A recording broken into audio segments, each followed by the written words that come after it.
Hello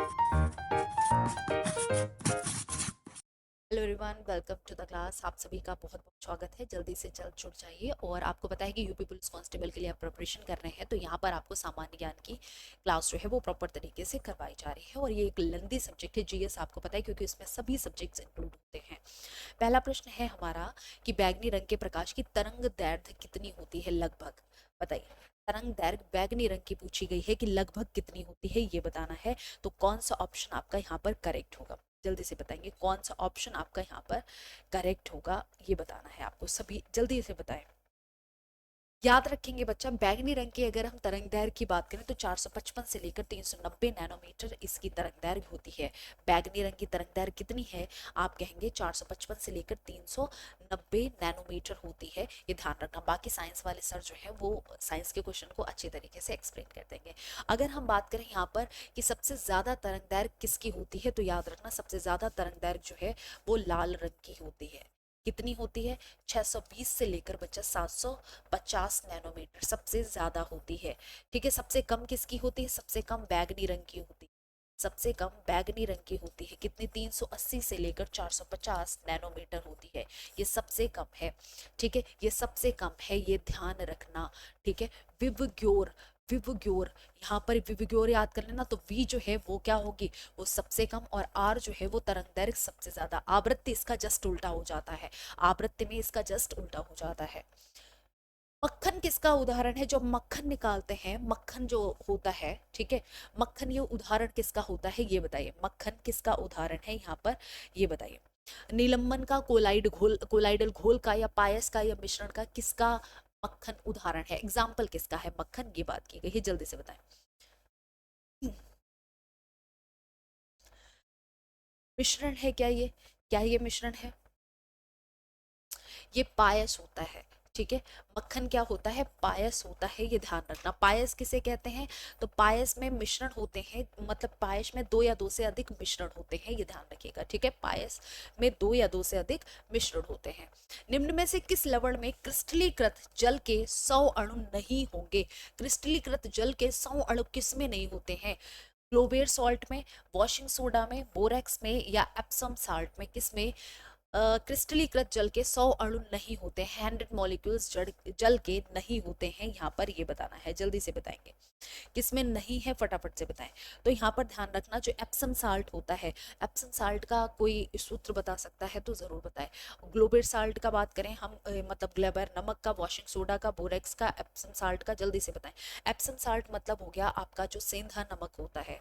ठीक है, MgSO4 7H2O, ये एप्सम साल्ट का होता है। बोरेक्स का क्या होता है, Na2B4O7 10H2O।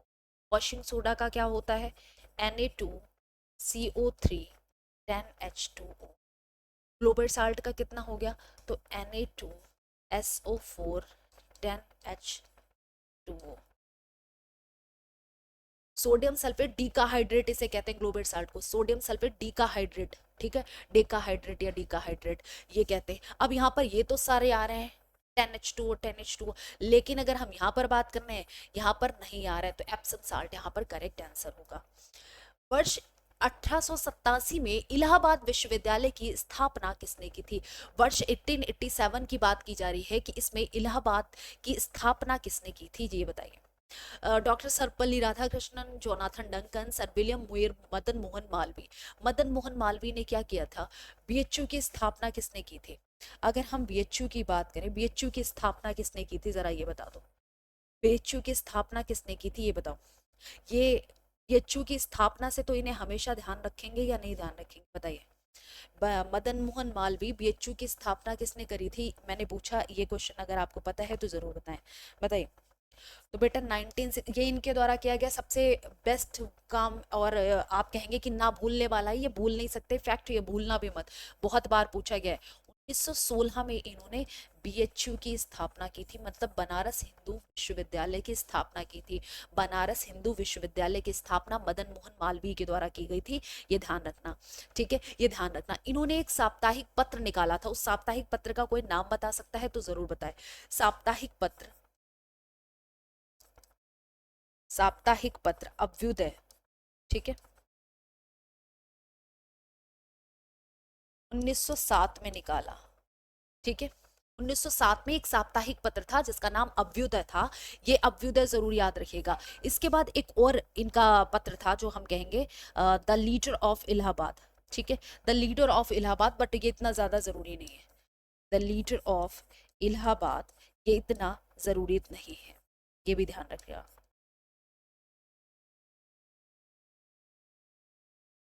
और ये किस में थी? ये इंग्लिश में थी, ये अंग्रेजी भाषा में थी, ये अंग्रेजी भाषा में थी, ये भी ध्यान रखिएगा। और यहाँ पर अगर हम बात करें, एक हिंदी में भी इन्होंने पत्र निकाला था, उसका नाम क्या था? तो ये हिंदी भाषा में था मर्यादा। हिंदी भाषा में था मर्यादा, मासिक पत्रिका थी ये।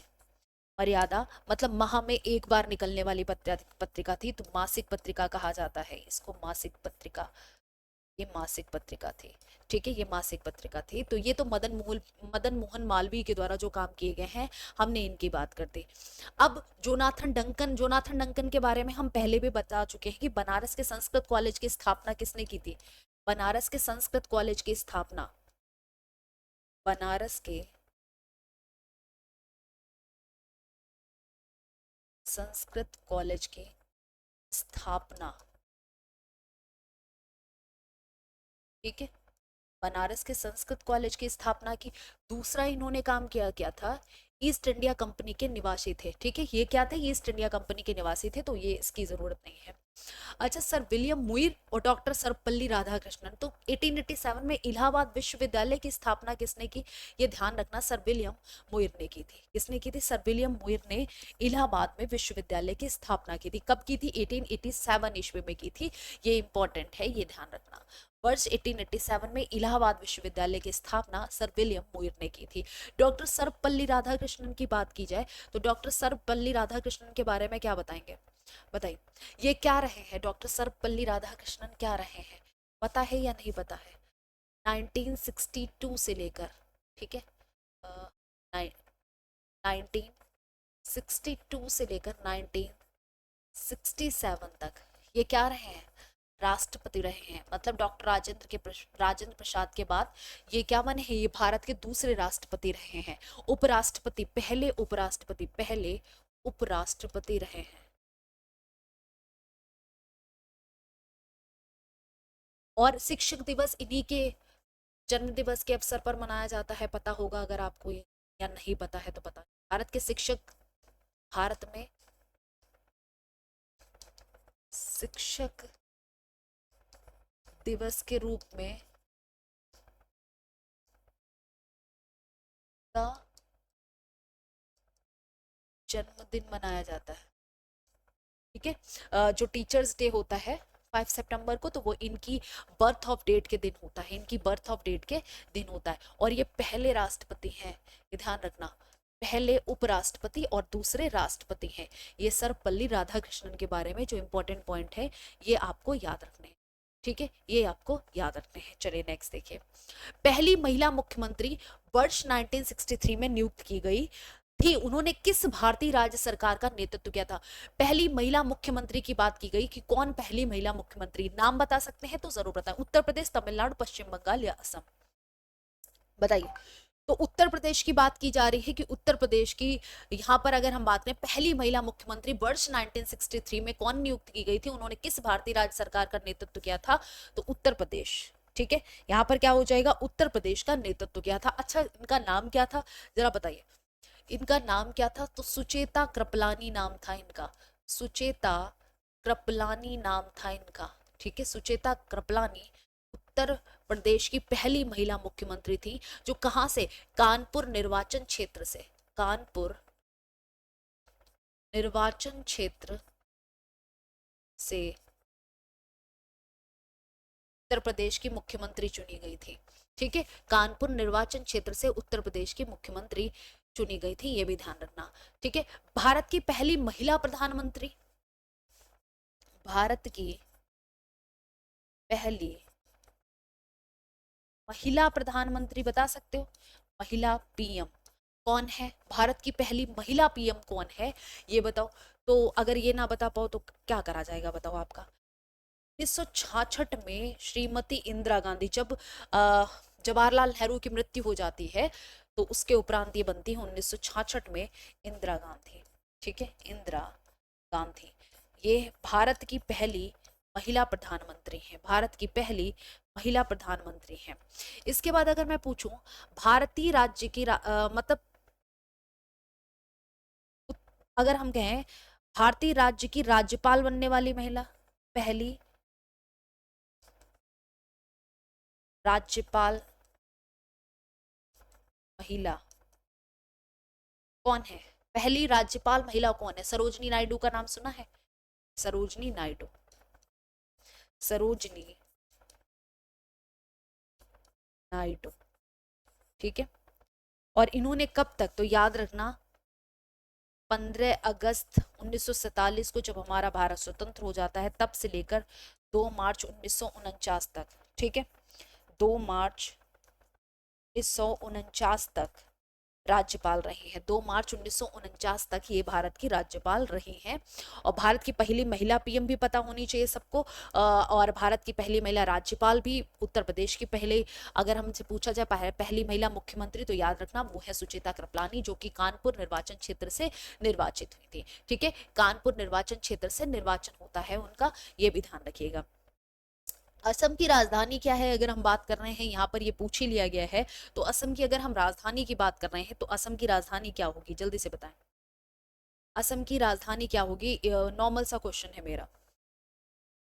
असम की राजधानी क्या है? पश्चिम बंगाल की राजधानी क्या है? तमिलनाडु की राजधानी क्या है? तीनों के मुख्यमंत्री कौन कौन है? तमिलनाडु एक ऐसा क्षेत्र है, आपको पता होगा कि यहाँ पर दो भाषा सूत्र चलता है। जल्दी से बताएं फटाफट से। बेटा असम की राजधानी क्या है? दिशपुर है, मैंने तो यही सुना है। और ये बेसिक से क्वेश्चन है, ये मुझे बताने की जरूरत नहीं थी, ये मुझे बताने की जरूरत नहीं थी, क्योंकि ये अगर नहीं पता है तो फिर मतलब क्या करा जा सकता है। कोलकाता। अच्छा तमिलनाडु की क्या है, जल्दी से बताओ, तमिलनाडु की क्या है? तमिलनाडु की बेटा चेन्नई है। उत्तर प्रदेश की क्या है? उत्तर प्रदेश की भी लिखवानी पड़ेगी, लखनऊ है भाई। उत्तर प्रदेश की क्या है? उत्तर प्रदेश की लखनऊ है। तमिलनाडु के मुख्यमंत्री कौन है? तमिलनाडु के मुख्यमंत्री कौन है, जल्दी से बताएं। एम के स्टॉलिन है तमिलनाडु के मुख्यमंत्री, एम के स्टॉलिन है। गोवा के मुख्यमंत्री कौन है और पश्चिम बंगाल के मुख्यमंत्री कौन है, ये भी बताने की जरूरत पड़ेगी, बताइए। गोवा के मुख्यमंत्री कौन है और पश्चिम बंगाल के, तो असम के हेमंत विश्व शर्मा, शर्मा। ठीक है, और पश्चिम बंगाल के ममता बनर्जी, दीदी जी हैं भाई, ममता बनर्जी।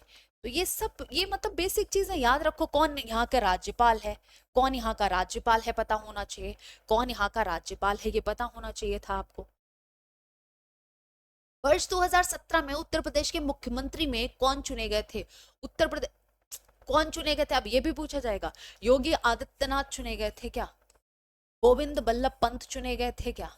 अखिलेश यादव या मायावती? तो अगर पहले मुख्यमंत्री की बात की जाती तब तो गोविंद बल्लभ पंत हम कह सकते थे, लेकिन यहाँ पर पूछा क्या गया है आपसे और आप क्या बता देंगे आंसर, तो सब गड़बड़ हो जाएगा। तो यहाँ पर करेक्ट आंसर बताओ कि क्या आंसर होगा यहाँ पर, जल्दी से बताएं। 2017 में आपको पता होगा उससे पहले कौन थे? अखिलेश यादव उससे पहले थे। 2017 में कौन चुना जाता है?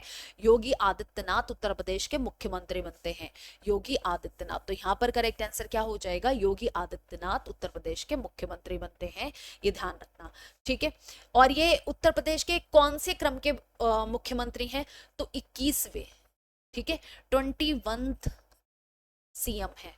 कौन से? 21 सीएम है उत्तर प्रदेश के ये, करेक्ट। और 2022 में फिर से निर्वाचित हो गए, 2022 में भी निर्वाचित हैं, ये भी ध्यान रखना।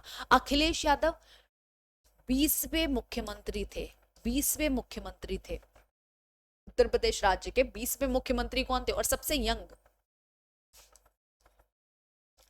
सबसे युवा मुख्यमंत्री, ठीक है, सबसे युवा सीएम थे। सबसे युवा सीएम अगर बोला जाएगा तो कौन थे? सबसे युवा सीएम जो है वो अखिलेश यादव थे। ठीक है, अब यहाँ पर मुझे बताओ, सबसे उत्तर प्रदेश की जब हम बात कर रहे हैं तो उत्तर प्रदेश के बारे में ये पता है आपको? उत्तर प्रदेश की जब हम बात कर रहे हैं, सबसे अधिक जनसंख्या वाला राज्य है, सबसे अधिक जनसंख्या वाला राज्य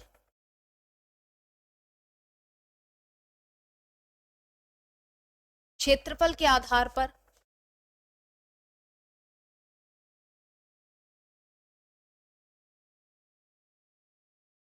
भारत का चौथा बड़ा राज्य, ठीक है, क्षेत्रफल के आधार पर, ठीक है। विधानसभा की बात करें, उत्तर प्रदेश में विधानसभा सीटें कितनी है? बताओ, उत्तर प्रदेश की विधानसभा की बात की जाए है तो 404, ठीक है। विधान परिषद में कितने हैं? 100,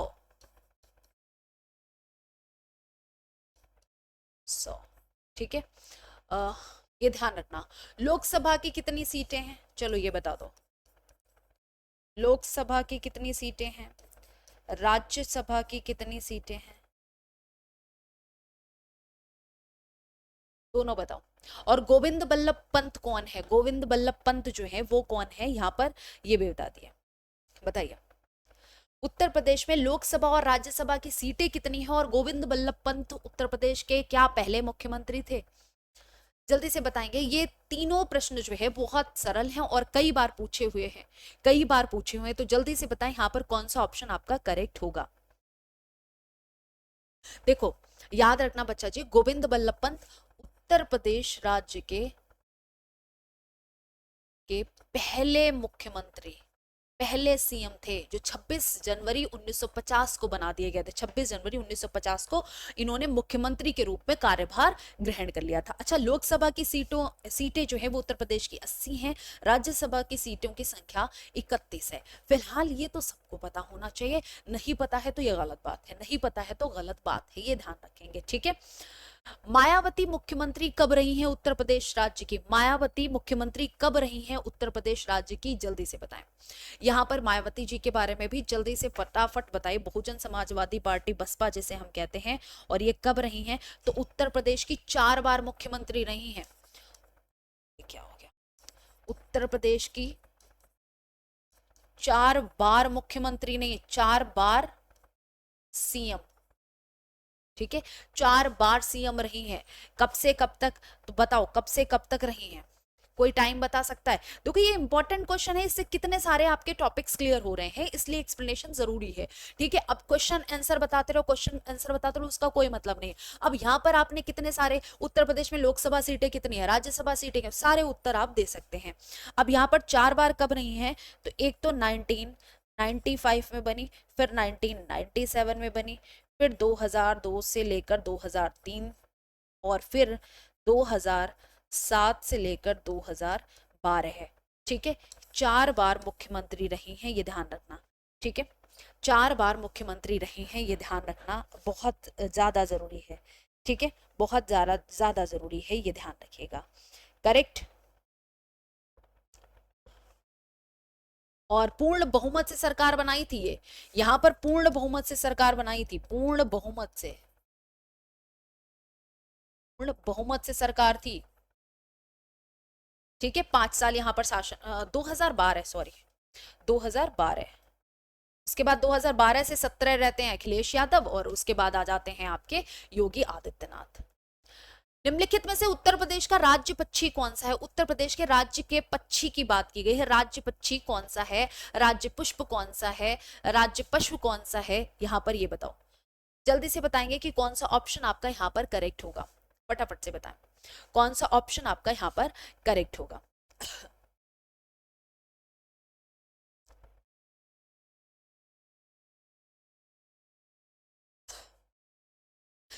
बेटा, ये तो गरुड़ तो बिल्कुल मत मार देना, तोता मार दोगे क्या? राम चिरैया, सारस, सारस क्रेन भी कहते हैं, ठीक है, सारस क्रेन भी कहा जाता है इसको। ये क्या है? ये उत्तर प्रदेश का राज्य पक्षी है, उत्तर प्रदेश का राज्य पक्षी है। दुनिया के सबसे, यहाँ पर अगर हम बात करें सारस के बारे में, तो एक चीज याद रखना, दुनिया का सबसे लंबा, दुनिया का सबसे लंबा उड़ने वाला पक्षी है ये, लंबा उड़ने वाला पक्षी कौन सा है? सारस है। भारत में कहाँ पाया जाता है ये सारस? तो अगर हम बात करें वेस्ट बंगाल की, ठीक है, और असम में, गुजरात में पाया जाता है, ठीक है, पंजाब में और राजस्थान में, बिहार, यहाँ पाया जाता है सारस, ठीक है। और वैसे वर्ल्ड में अगर हम बात करें पूरे दुनिया में कहाँ पाया जाता है, तो वर्ल्ड में ये कहाँ पाया जाएगा, ये ध्यान रखना, वर्ल्ड में आपके भारतीय उपमहाद्वीप में तो पाया ही जाएगा, भारतीय उपमहाद्वीप, उपमहाद्वीप में पाया जा रहा है, पाकिस्तान में पाया जाएगा, नेपाल में पाया जाएगा, ठीक है, आपका ऑस्ट्रेलिया में भी, ऑस्ट्रेलिया सेक्टर, ठीक है। क्या यहाँ पर पाया जाता है आपका सारस, सारस जो है वो अगर हम बात करें कि पूरे दुनिया में कहाँ कहाँ पाया जाता है, तो यहाँ पर देख सकते हैं। बाकी इंडिया में कहाँ पाया जाता है वो मैंने मेंशन करा दिया, इंडिया में कहाँ पाया जाता है तो वो मैंने मेंशन करा दिया। अब आप सभी से मेरा प्रश्न ये है कि आप बताओ मुझे कि उत्तर प्रदेश राज्य का पशु कौन सा है, उत्तर प्रदेश राज्य का राजकीय पशु कौन सा है, राजकीय पुष्प कौन सा है, राजकीय गीत कौन सा है, राजकीय फल कौन सा है, ये सभी उत्तर दीजिए, क्योंकि पूछा जा सकता है आपसे। फटाफट से बताएंगे कि यहाँ पर करेक्ट आंसर क्या हो जाएगा, करेक्ट आंसर क्या हो जाएगा। राज्य के बारे में पूछा जा रहा है, कोई बहुत बड़ी बात तो पूछी नहीं जा रही, यहाँ पर रह रहे हो। अगर हम राज्य पशु की बात करें, राज्य पशु कौन सा है बेटा, बारहसिंगा, ठीक है, बारहसिंगा जो है वो क्या है, बारहसिंगा राजकीय पशु है। जैसे राज्य का हमने कहा कि उड़ने वाला पक्षी कौन सा है, तो सारस है, वैसे ही ये राज्य पशु है। इसके बाद हम बात करें पुष्प कौन सा है, बताइए पुष्प कौन सा है, फटाफट से बताएं, पुष्प कौन सा है, पलाश, ठीक है, पुष्प कौन सा है, तो आप कहेंगे पलाश। इसे क्या कहा जाता है, जंगल की आग भी कहा जाता है, जंगल की आग, करेक्ट। इसके बाद हमने कहा कि जैसे हमने पशु की बात कर ली, पुष्प की बात कर ली और पक्षी की बात कर ली, यही इंपॉर्टेंट थे, ठीक है, यही आपके इंपॉर्टेंट थे, ये ध्यान रखना, करेक्ट। राजकीय वृक्ष, हाँ वृक्ष कौन सा है, तो अशोक है, वृक्ष कौन सा है, अशोक है। खेल कौन सा है, हॉकी है, खेल आपका हॉकी है। ये उत्तर प्रदेश राज्य की बात की जा रही है। राजकीय चिन्ह, ये बहुत महत्वपूर्ण है, ये याद रखना, राजकीय चिन्ह हमारा कौन सा है, राजकीय चिन्ह कौन सा है, तो एक वृत्त में दो मछलियां एक तीर, एक वृत्त में दो मछलियां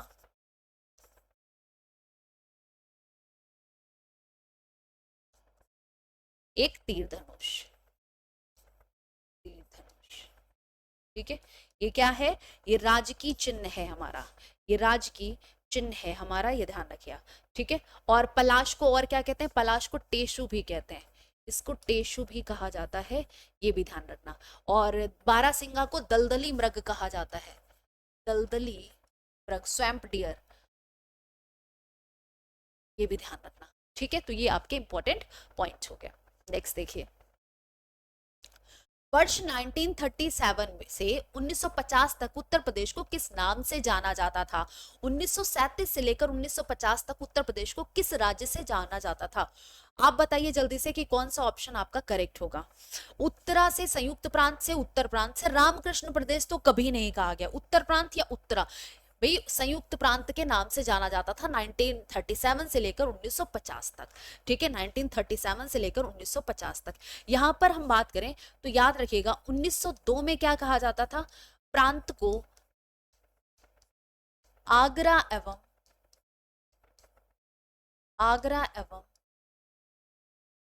अवध के, आगरा एवं अवध का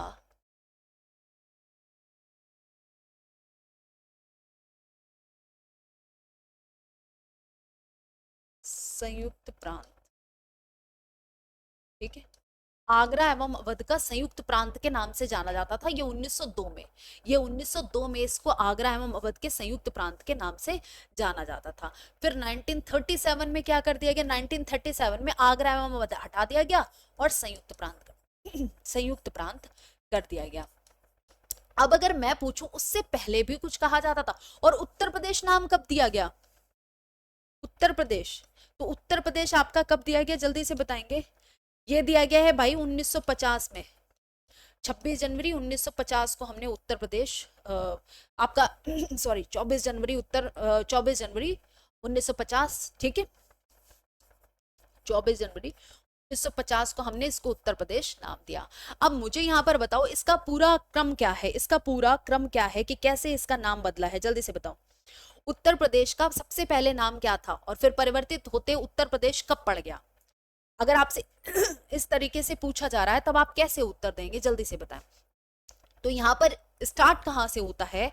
उत्तर प्रदेश का सबसे पहले नाम 1836 में, ठीक है, 1836 में उत्तर पश्चिम प्रांत होता है, उत्तर पश्चिम प्रांत होता है, इसका नाम क्या होता है? उत्तर पश्चिम प्रांत होता है। इसके बाद 1877 ईस्वी में क्या रखा जाता है? उत्तर पश्चिम प्रांत, यहां पर लिख लो, उत्तर पश्चिम प्रांत आगरा एवं अवध, ठीक है, आगरा एवं अवध, ठीक है। अब 1937 में क्या हो जाता है? आगरा एवं अवध के संयुक्त प्रांत, ठीक है, आगरा एवं अवध के संयुक्त प्रांत। ये फिर क्या होता है? पहले यहां पर, फिर दूसरा ये होता है, फिर तीसरा 1902 में ये हो जाता है, फिर चौथा ये हो जाता है और पांचवा ये हो जाता है, ठीक है। तो इस तरीके से उत्तर प्रदेश के ये आपके नाम जो है रखा गया। उत्तर प्रदेश का नाम सबसे पहले क्या होता है? सबसे पहले उत्तर पश्चिम प्रांत, और उसके बाद उत्तर पश्चिम प्रांत आगरा एवं अवध। फिर क्या कर दिया जाता है कि इसको उत्तर पश्चिम प्रांत को कैंसिल कर दिया जाता है, इसकी जगह आगरा एवं अवध के संयुक्त प्रांत कर दिया जाता है। और फिर क्या किया जाता है? आगरा एवं अवध हटा दिया जाता है, सिर्फ संयुक्त प्रांत, और 24 जनवरी 1950 को उत्तर प्रदेश नाम दिया जाता है। इसीलिए 24 जनवरी को उत्तर प्रदेश दिवस मनाया जाता है, ठीक है, उत्तर प्रदेश दिवस मनाया जाता है। नेक्स्ट देखो, उत्तर प्रदेश के किस शहर में भगवान शिव के सम्मान में आपका क्या होता है? कैलाश मेला आयोजित किया जाता है। भगवान शिव के सम्मान में कैलाश मेला का आयोजन किस शहर में होता है? आगरा में, वाराणसी में, कानपुर में या लखनऊ में? किस शहर में कौन सा मेला, कैलाश मेले का आयोजन हो रहा है, ये बताइए। अच्छा, आगरा में होगा। कैलाश मेला कहाँ लगता है? ये बहुत बार पूछा गया है। वाराणसी में, कानपुर में, लखनऊ में? नहीं नहीं, कैलाश मेला आगरा में लगता है। कैलाश मेला कहाँ लगता है? कैलाश मेला आगरा में लगता है, भगवान शिव के सम्मान में। इसमें क्या होता है? भगवान शिव की पूजा की जाती है, ये ध्यान रखना। अच्छा, और कौन कौन से मेले लगते हैं? और कौन कौन से मेले लगते हैं? तो यहाँ पर आगरा से संबंधित की अगर हम बात करें तो बटेश्वर मेला, बटेश्वर मेला भी आगरा में ही लगता है, ये ध्यान रखना, ठीक है। और इसके बाद यहाँ पर बटेश्वर महादेव है, इस वजह से, करेक्ट। इसके बाद भगवान शिव को समर्पित ये आपका लगता ही है। पशुधन और पशु मेला इस मेले का एक हिस्सा है, ये तो हटा दो, बटेश्वर मेला हो गया। ताज महोत्सव कहाँ होता है? ताज महोत्सव कहाँ मनाया जाता है? ताजमहल जहां होगा वहीं मनाया जाएगा, तो इसका मतलब आगरा में मनाया जा रहा है, ठीक है। इसके बाद अगर हम बात करें वाराणसी में कौन कौन से मेले का आयोजन होता है, वाराणसी में किस किस मेले का आयोजन किया जाता है, अगर आपसे ये पूछा जाए तो बताइए। आगरा के प्रसिद्ध मेले, वाराणसी के प्रसिद्ध मेले, कानपुर के प्रसिद्ध मेले और लखनऊ के प्रसिद्ध मेले सब पता होने चाहिए, जल्दी से बताइए। पूछा जा सकता है, इसमें ऐसा नहीं है कि कुछ मैंने अलग से पूछ दिया हो कि अरे भाई ये क्या पूछ दिया। जल्दी से बताओ कि कौन सा ऑप्शन आपका यहाँ पर करेक्ट है, वो मैंने बता दिया आपको। से अब जब मैंने प्रश्न पूछा है ये बताओ, तो बटेश्वर मेला हो गया, ये इंपॉर्टेंट है। बटेश्वर मेला कई बार पूछा गया है कि बटेश्वर मेला कहाँ होता है। इसके अलावा राम बारात, ठीक है, ये उत्सव भी मनाया जाता है, राम बारात मेला टाइप का, ठीक है, राम बारात, ये भी आगरा का ही है, ठीक है। वाराणसी की बात की जाए तो वाराणसी में यहाँ पर देख लो, गंगा महोत्सव व देव दीपावली, ठीक है, गंगा महोत्सव, देव दीपावली, ये उत्सव मनाए जाते हैं भाई कहाँ पर? हमारे बनारस में, ठीक है। रथ यात्रा मेला,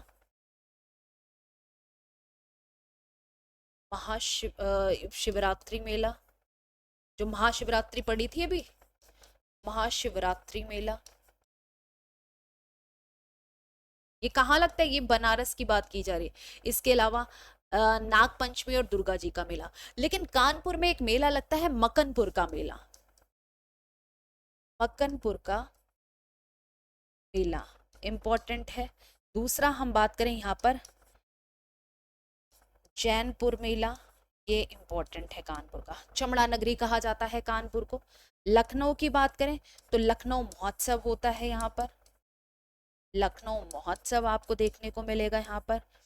और इसके बाद बुड़ाकी, या इसे क्या कहा जाता है, बुड़ाकी, या इसको एक और नाम दिया जाता है बुड़ाकी या कटकी मेला। ठीक है, बुड़ाकी मेला या कटकी मेला। देवा मेला जो है वो बाराबंकी और लखनऊ के पास पड़ता है, आपको पता होगा देवा मेला। ठीक है, देवा शरीफ मेला जो है वो बाराबंकी और लखनऊ के आसपास पड़ता है। तो यहाँ पर फिलहाल करेक्ट आंसर क्या है, भगवान शिव के सम्मान में जो आयोजित किया जाता है कैलाश मेला, वो आगरा में है। निम्नलिखित में से कौन उत्तर प्रदेश की सबसे लंबी नहर है। उत्तर प्रदेश की सबसे लंबी नहर की बात की गई है कि उत्तर प्रदेश की सबसे लंबी नहर कौन सी है, जल्दी से बताएंगे। आगरा नहर है, शारदा नहर है, या आपका ऊपरी गंगा नहर है, या निचली गंगा नहर है। किस नहर की बात की गई है जो सबसे लंबी नहर है, जल्दी से बताएं। उत्तर प्रदेश की सबसे लंबी नहर कौन सी है, तो उत्तर प्रदेश की सबसे लंबी नहर जो है वो शारदा नहर है। ठीक है, उत्तर प्रदेश की सबसे लंबी नहर शारदा नहर है, और सभी शाखाओं को मिलाकर इसकी कुल लंबाई कितनी है, कुल लंबाई की अगर हम बात करें, कुल लंबाई बेटा 938 किलोमीटर है, 938 किलोमीटर है। ठीक है, कहाँ से निकलती है शारदा नहर, तो पीलीभीत जिले में स्थित है, पीलीभीत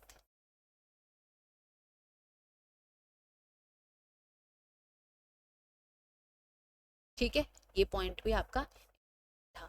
शारदा का निर्माण कब किया गया, तो शारदा नहर का निर्माण 1928 में किया गया, निर्माण 1928 में किया गया है, ये ध्यान रखना। ठीक है, ये अगर हम बात कर रहे हैं शारदा सहायक परियोजना को क्या किया गया है, घाघरा नदी के बाढ़ के जल को, आपसे बात की जाएगी तो यहाँ पर ध्यान रखना, उसके लिए व्यवस्थित किया गया है। आगरा नहर, ऊपरी गंगा नहर, निचली गंगा नहर, यहाँ पर ये बताओ आगरा नहर क्या है। ये दिल्ली के ओखला से शुरू होती है आगरा नहर, दिल्ली के ओखला से शुरू, कहाँ से शुरू है, दिल्ली के ओखला से शुरू है। निचली गंगा नहर की बात की जाए, नरौरा से शुरू है, ये कहाँ से शुरू है, नरौरा से शुरू होती है। लंबाई कितनी है निचली गंगा नदी की, तो 98.8 किलोमीटर है। ठीक है, ऊपरी गंगा नहर की बात की जाए तो ऊपरी गंगा नहर कहाँ से शुरू होती है, हरिद्वार से शुरू होती है। कहाँ से, हरिद्वार से ऊपरी गंगा नहर शुरू होती है। इसकी लंबाई की बात करें कितनी लंबाई है, तो लंबाई लगभग 298 किलोमीटर है। ठीक है, और ये आगरा नहर जो है वो यमुना में मिल जाती है, आगरा नहर जो है वो किस में मिलती है, यमुना नदी से मिलती है, ये ध्यान रखना। ठीक है, और अपना मतलब अपना जल कहाँ से प्राप्त करती है, तो यमुना नदी से प्राप्त करती है। अपना जल कहाँ से प्राप्त करती है, यमुना नदी से प्राप्त करती है, ये भी ध्यान रखना। ठीक है, चलिए, उत्तराखंड किस वर्ष अस्तित्व में आया, मतलब उत्तराखंड कब बना, उत्तराखंड कब बना, यहाँ पर ये बताना है, जल्दी से बताएं। उत्तराखंड कब बना, जब हम भारत की बात करते हैं तो भारत जब स्वतंत्र हुआ तो इसमें कितने राज्य थे, इसमें 14 स्वतंत्र राज्य बनाए गए, इसमें 14 स्वतंत्र राज्य बनाए गए, 14 बनाए गए थे या 15 बनाए, 14 स्वतंत्र राज्य थे। मूल रूप से कितने, जब हमारा मूल संविधान बना था तो उसमें 14 राज्य थे। ठीक है, उसके बाद राज्य ऐड होते रहे, उसके बाद क्या हुआ, उसके बाद राज्य ऐड होते रहे। अब उत्तराखंड की बात की जाए तो 2000 1991 16 11 नहीं, 2000 में बनाया गया आपका उत्तराखंड। भारत के 13 जिलों को काट, जो उत्तर प्रदेश है, सॉरी, उत्तर प्रदेश के 13 जिलों को काटकर 2000 में बनाया गया है। ये एग्जैक्ट डेट क्या है, 9 नवंबर 2000 को क्या किया गया, उत्तर प्रदेश के, और इसको कौन सा राज्य है, ये 27th स्टेट है, 27th स्टेट है उत्तराखंड, ये ध्यान रखना। ठीक है, 27th स्टेट है, ये ध्यान रखना, इसको गलत मत करना। अच्छा, 2014 में मतलब सबसे नया राज्य जो हमारा बना है वो कौन सा है, सबसे नया राज्य जो बना है हमारा तेलंगाना 2014 में। ठीक है, कौन सा, तेलंगाना 2014 में बना है, तेलंगाना 2014 में। 2000 में ही अगर हम बात करें, 1 नवंबर को 2000 को कुछ हुआ, और फिर 15 नवंबर 2000, मतलब 3 राज्य बने। अब ये बता सकते हो कि कौन से 3 राज्य बने थे, कौन से 3 राज्य बने थे, ये बताइए। 1 नवंबर और 15 नवंबर 2000 को कौन से राज्य बने थे और किससे अलग होकर बने थे, दोनों प्रश्न इंपॉर्टेंट है। 1 नवंबर और आपका 15 नवंबर को जल्दी से बताएंगे।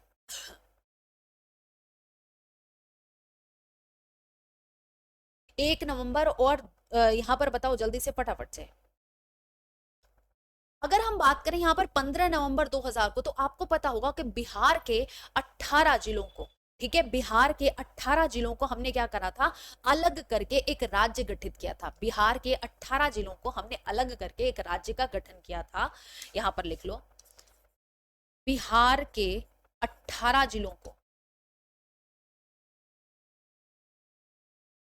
अलग करके क्या किया गया था, झारखंड राज्य बना, झारखंड बना। ठीक है, अब झारखंड राज्य जो बनता है, ये कौन सा स्टेट हो जाता है, तो 9 के बाद ये 28th स्टेट है, 28th स्टेट है, ये भी ध्यान रखना। अच्छा, 15 नवंबर को क्या होता है, बिरसा मुंडा की जयंती के दिन, बिरसा मुंडा की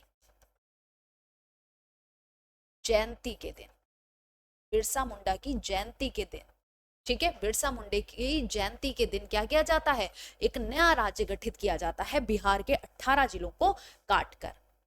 1 नवंबर 2000 को कौन सा राज्य बना था और किसको काट के बना था, मतलब किस राज्य से अलग होकर बना था।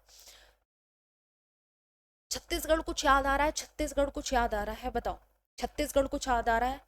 जो भारत का 26th स्टेट है, ये कब बना था और किसको काट के बना था, जल्दी से बताएंगे कि कौन सा। यहाँ पर बेटा ये याद होने चाहिए, यहाँ पर ध्यान रखना। अः मध्य प्रदेश के, मध्य प्रदेश से अलग होके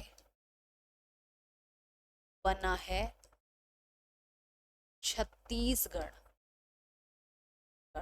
और छत्तीसगढ़ की अगर हम बात करें, 26th स्टेट है, 26th स्टेट है। 27th कौन सा हो जाएगा, उत्तराखंड। 28th कौन सा हो गया, झारखंड हो गया, करेक्ट। 28th हो गया झारखंड। तो ये चीजें कुछ पता होनी चाहिए बच्चा, इसमें ऐसा कुछ नहीं है।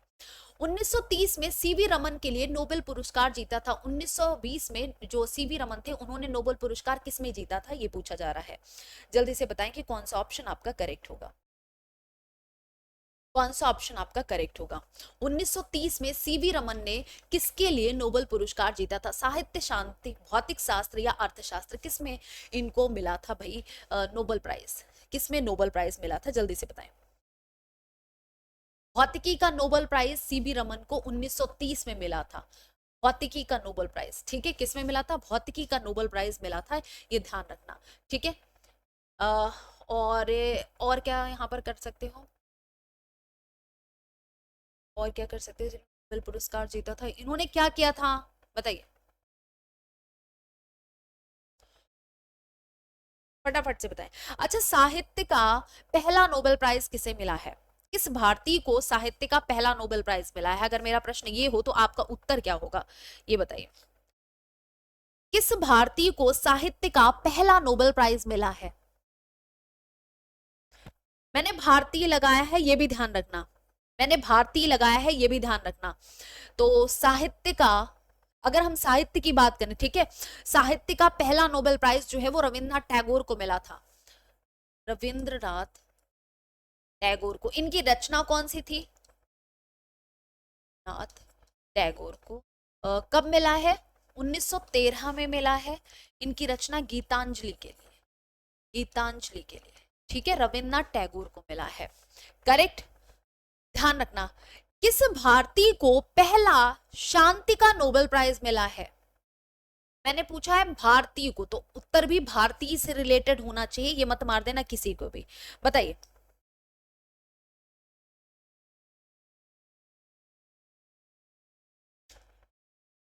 भारत में सबसे पहले किसे मिला, मदर टेरेसा का नाम सुना है, मदर टेरेसा को 1971 की तरफ, ठीक है, 1971 की तरफ ही नहीं, मदर टेरेसा को भारत में पहला शांति पुरस्कार आता है, कब मिलता है, जल्दी से बताओ। नहीं 1979 नहीं, इसको प्लीज करेक्ट ले, 1979 है मदर टेरेसा को।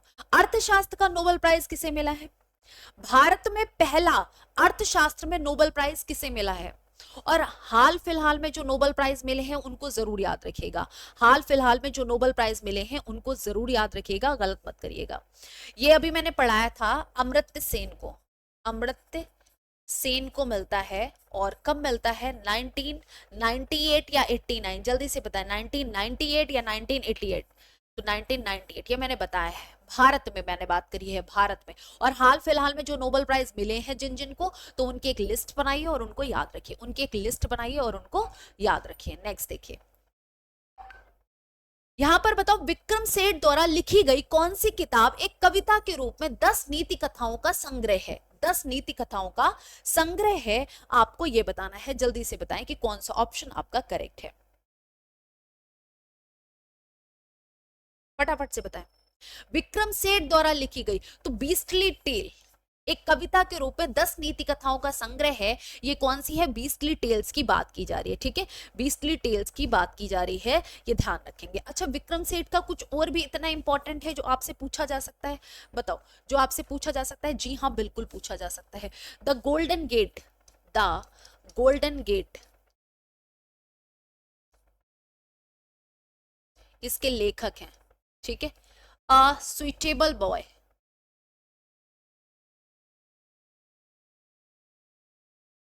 सुइटेबल बॉय कौन है? यही है, ठीक है। एन इक्वल म्यूजिक या from heaven lake, from heaven lake, ये इंपॉर्टेंट है, ये विक्रम सेठ के द्वारा लिखी गई किताब है और कविताएं हैं। हरवंश राय बच्चन द्वारा लिखी गई आखिरी कविता का नाम क्या है, बताइए। मधुमालती, मधुकलश, ये सभी किसकी रचनाएं हैं? ये सभी इन्हीं की रचनाएं हैं, मतलब हरिवंश राय बच्चन की रचनाएं हैं। और पूछा क्या गया आपसे कि भाई आखिरी कौन सी है? 1 नवंबर 1984 चल मर्दाने, दो चट्टाने, अग्निपथ, तो 1 नवंबर 1984 लिखी गई आखिरी कविता का नाम है, ठीक है, आखिरी कविता का नाम है। इनकी कुछ कविताएं, जैसे हमने कहा, मधुशाला, मंदिर मस्जिद बैर कराते, मेल कराता मधुशाला, सुनी होगी। प्रतीक्षा, अग्निपथ भी इन्हीं की है, ठीक है, अग्निपथ भी इन्हीं की है। कोशिश करने वालों की कभी हार नहीं होती, वो भी कविता इन्होंने लिखी है। नेक्स्ट देखो, रक्त समूह प्रणाली की खोज किसके द्वारा की? Frederick स्ट्रोमेयर, Karl Wilhelm शीले, William Murdoch या कार्ल लैंडस्टीनर? रक्त समूह प्रणाली की खोज किसने की थी, बताइए। इन्होंने की थी, कार्ल लैंडस्टीनर ने। किसने की थी? कार्ल लैंडस्टीनर ने की थी, ये ध्यान रखना। इन्होंने क्या की थी? एबीओ रक्त समूह प्रणाली की खोज की, ठीक है, ये ध्यान रखना।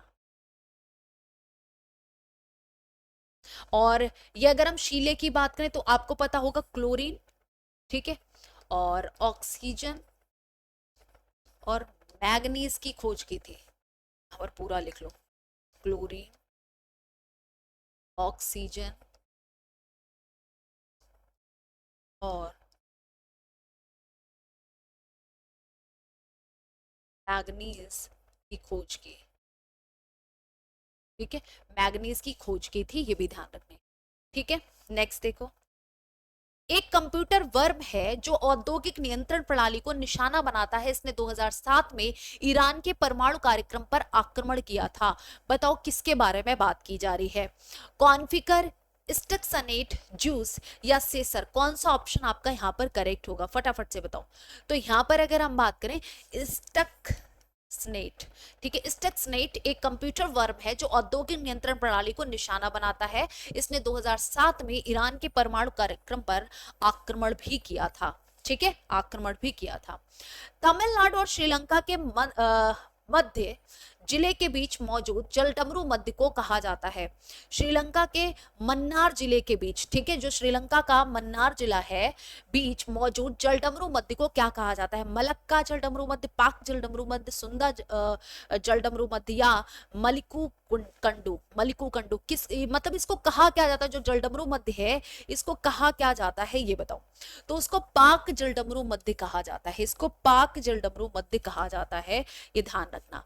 ठीक है, ये पाक जलडमरू मध्य, ये इसको जरूर ध्यान रखना। यह दक्षिण में कहां पर है, पम्बन द्वीप जिसे हम कहते हैं। ठीक है, मन्नार की खाड़ी और मन्नार द्वीप से ये घिरा हुआ है। ठीक है, मन्नार द्वीप से ये घिरा है। अच्छा, जो हम मलक्का जलडमरू मध्य की बात कर रहे हैं ये क्या है बताइए। मलय प्रायद्वीप और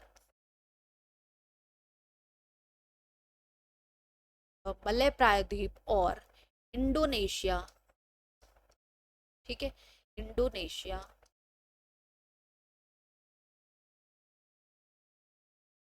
द्वीप के बीच। ठीक है, द्वीप के बीच ये फैला हुआ है, पानी का एक संकीर्ण खंड है कह सकते हैं। इसके अलावा आपको यहाँ पर क्या बताना है मेन रूप से, तो हिंद और प्रशांत महासागर के बीच, और प्रशांत महासागर के बीच ये वाटर चैनल है। ठीक है, हिंद और महासागर के बीच है। करेक्ट। सुंडा की बात की जाए तो जावा और जावा और, ये सुंदा नहीं, ये सुंडा कर सकते हो। सुंडा की बात करें तो जावा और जावा सागर और हिंद सागर के मध्य है, जावा सागर और हिंद सागर के मध्य है। ठीक है, जावा और हिंद सागर के मध्य है। मलक्यू कंडू की बात करें तो ये कहाँ है बताइए।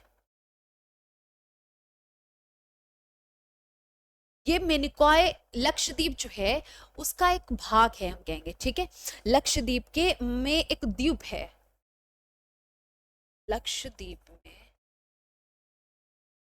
एक द्वीप है ये। ठीक है, एक द्वीप है, कौन सा, मलिकू कंडू। ठीक है, मलिकू कांटू ये क्या है, ये एक द्वीप है, कहां पर है, लक्षद्वीप के मिनिकॉय में। ठीक है, लक्षद्वीप का जो मिनिकॉय है वहां पर ये के द्वीप है, ये ध्यान रखिएगा। नेक्स्ट देखिए, निम्नलिखित में से संयुक्त राज्य अमेरिका के किस राज्य की सीमा संयुक्त राज्य के किसी अन्य राज्य की सीमा के साथ साझा नहीं करती। फ्लोरिडा, अलास्का, रोड आइलैंड या मैरीलैंड, कौन सा ऑप्शन आपका यहाँ पर करेक्ट होगा, फटाफट से बताएं।